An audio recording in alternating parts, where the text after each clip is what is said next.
But that had the wrong lesson, so that one tanked. In fact, you know, maybe you can get it in Netflix or something. If you can, it's worth it. But that's what was going on and continues to go on. Now, in the Reagan years, it got much more extreme because the Reagan administration basically pretty much told employers that it's not going to enforce labor laws. And in fact, illegal firing of union organizers tripled, I think, during the Reagan years. Because once you tell the employers, look, we're not going to enforce the rules, fine. Let's break up unions illegally. Now, that increased further in the Clinton years, partly this way, but partly by a little device called NAFTA. One of the specific goals of NAFTA, surely, was to undermine U.S. labor unions. NAFTA made it possible for, where, say, some organizing effort was going on, for employers to put up big signs saying things like transfer job Mexico, meaning if you try to organize, we're going to shift this to Mexico. And in our system, you could ask why, but the fact of the matter is owners are allowed to make those decisions, not the working people. Maybe, I don't see why, but anyway, that's the way it is, which was a terrific way of breaking strikes. Actually, there was a study done under NAFTA rules by a very good labor economist at Cornell who estimated that the number of breaking of strikes by this method increased by about 50% under Clinton. Now, it's illegal. Of course, corporations are not allowed to do that, but when you have a criminal state, it doesn't matter. You can carry out illegal acts. So there's another attack on unions. Of course, under Bush got worse. Now there's one residue left, public service unions. They've been protected. That's why they still exist. And what we're seeing right now is a major effort to destroy public service unions. That's why you have this propaganda about how, you know, it's the teachers and the police and the firefighters who are tanking the economy. And it's because of these unions which are giving them such fat pensions and stuff. Again, all total lies, but that doesn't matter. It's repeated in the media and people tend to believe it. You know, in fact, a lot of polls show that people increasingly believe it, and you can demonize working people this way, just as Obama's doing, and being praised by the liberals. That was the great achievement of the lame duck Congress. And you'll see the reaction, I presume, to the State of the Union, where he announces supposed to announce a 5-year freeze. I presume that's going to include a freeze on pay for federal workers, which means a reduction, of course, and it'll undermine unions more. Thank you. I think since there are a lot of people, we better try to keep the questions short. Okay. And I'll try to keep the answers short. Thanks for coming. It's great to have you here. What I want to know is, with so much of your life spent towards examining, political systems and government policy, have you ever yourself considered running for political office or creating a political party? Because I'd vote for you like that. Did you ever consider running for a political party yourself? Well, I'd be the worst person you could pick. And in most academic departments like mine, at MIT, the graduate department, there are certain jobs which are a pain in the neck, like administratively running the department. So they're circulated among the faculty, usually given to the most junior person, and then everybody has to do it. Over the last 50 years, I'm the one person who's never been selected because they know I'll make such a mess of it that they want. I couldn't do it. You know, it's totally impossible. The only person who can win an election is somebody who can, in our current system, is somebody who can amass hundreds of millions of dollars from the major core components of the economy, like the financial institutions. So it's just not even an option, the way things stand now. I'm sorry, this will be the last question, though. We don't have time for any more. Okay. What'd you do?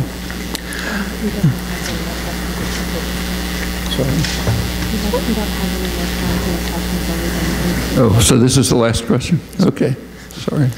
Can you hear me? One woman in there, so why don't you ask the question? 2 questions. Two questions. Yeah. Dr. Chomsky, she's starting the line. Oh, you're starting the line. Okay. Guarding the line. Oh, guarding the line. Okay, go ahead. Can you hear me, Noam? I can't, but she can. Oh, say. I have a short quote from Bacon on seditions and troubles. I'd like to read. Quote from who? It says, Quote from who? "It is a certain sign of a wise government and proceeding when it can hold men's hearts by hopes, when it cannot by satisfaction, when it can handle things in such manner as no evil shall appear so peremptory, but that it had some outlet of hope." Why don't you give it to me? Yes, sir.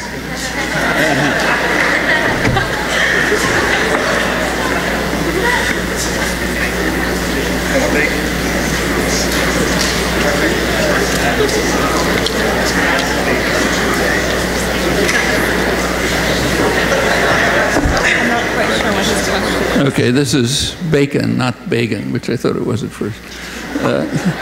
It is a certain sign of a wise government and proceeding when it can hold men's hearts by hopes, when it cannot by satisfaction, and when it can handle things in such manner as no evil shall appear so peremptory, but that it hath some outlet of hope, which is the less hard to do, because both particular persons and factions are apt enough to flatter themselves, or at least to brave that which they believe not.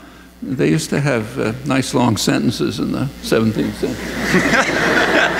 I think the thrust of it is that if you offer hope, rather than, and don't worry about satisfaction, you may make it. You'll be a wise government. It sounds like a prescription for the Obama campaign.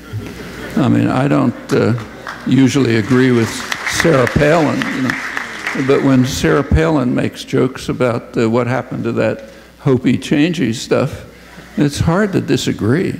If you take a look back at the rhetoric of the campaign, it was hope and change.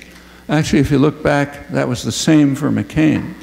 He also talked about hope and change, but he didn't do it as effectively, and financial institutions didn't like him as much, and you know, and so on. But hope and change for what? You know, what was it? What's it supposed to be? Well, we could see what it is right away. First act of the administration was to pick an economic team. Of course, we're in the midst of a big financial crisis.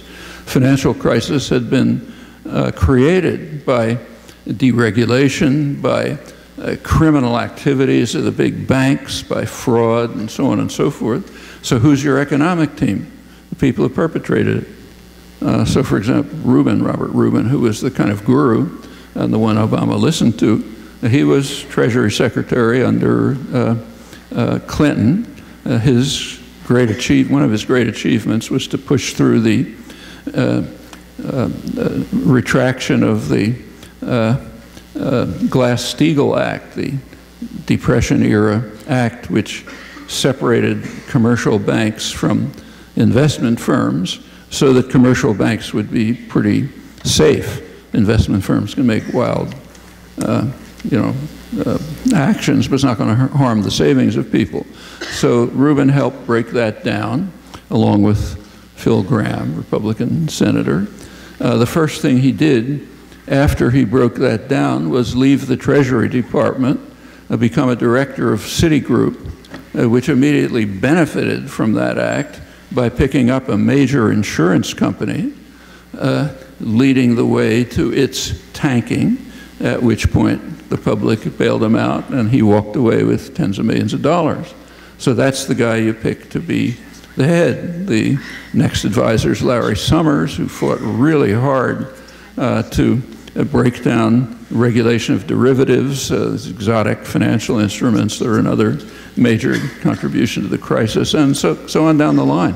In fact, the Bloomberg News, which is one of the major business journals, had an article right after Obama picked his economic team, and they ran through each one of them and their background and said, conclusion was, these guys shouldn't be making economic decisions, they should be in court facing subpoenas.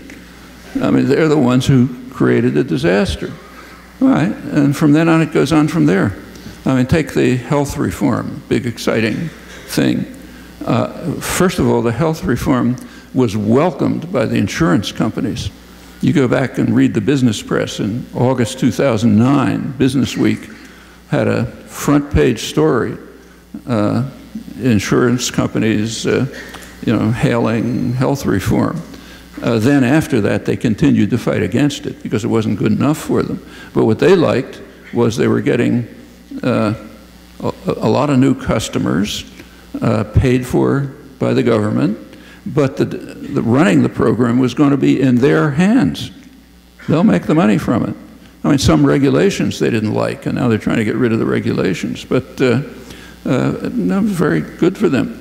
The public, for decades, you look at polls, either a considerable majority or a big plurality, depends how the question's asked, have been in favor of a national health system, like every other industrial country, which would be much more efficient, much lower administrative costs, much more effective.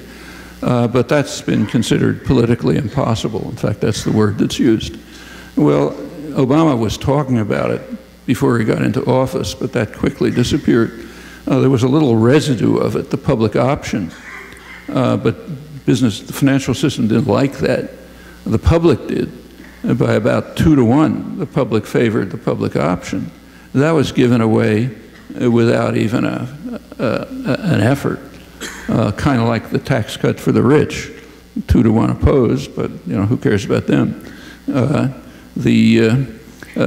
of the crazy things in the American healthcare system, different from any other country, is that by law, the government is not permitted to negotiate drug prices. So, of course, they go out of sight. Drug prices are much higher than other countries. There's one exception. The Veterans Administration, the government is allowed to negotiate, so of course they're much lower. The public's opposed to that by about 85%. Obama gave it away without even a word, and so it goes down the line. And yes, if you can give people hope, you don't have to give them satisfaction, except it breaks down pretty fast. It broke down by the last election. Here, we see it breaking down in Egypt. There, they didn't even try to give them hope, just force. Let's all thank Professor Chomsky for coming one more time.